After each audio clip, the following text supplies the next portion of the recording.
In today's video, I am going to teach you how to connect Instagram to Notion with Zapier. By the end, every new Instagram post on your business or creator account will automatically create a neatly organized entry in your Notion database, complete with the caption, media link, and timestamp. Let's start in Zapier by creating a new Zap.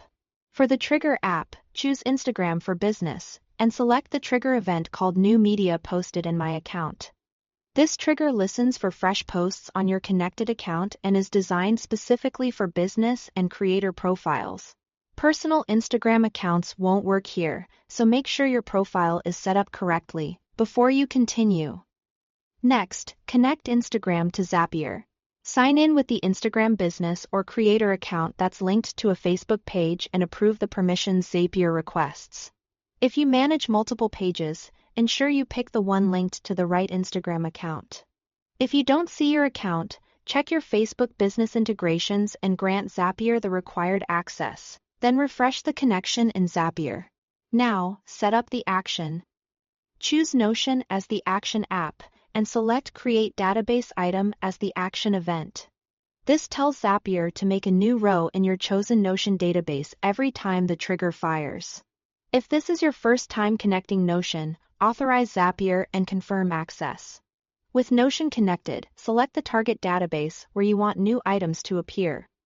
Make sure that database has a title property because Notion requires it. If you don't see the database, open it in Notion and share it with the Zapier integration so it becomes selectable. Now map your Instagram fields to the Notion properties. A common setup is to map the caption to a text or rich text property, the media URL to a URL property, and the timestamp to a date property.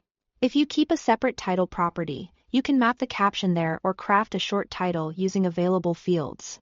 Matching each field to the right Notion property type helps avoid formatting issues later. Before you go live, run a test. Zapier will pull a recent Instagram post and create a draft entry in your Notion database. Open that item and confirm the caption. Link and date look correct. If something's off, adjust your mappings and test again. When everything looks good, turn on your Zap.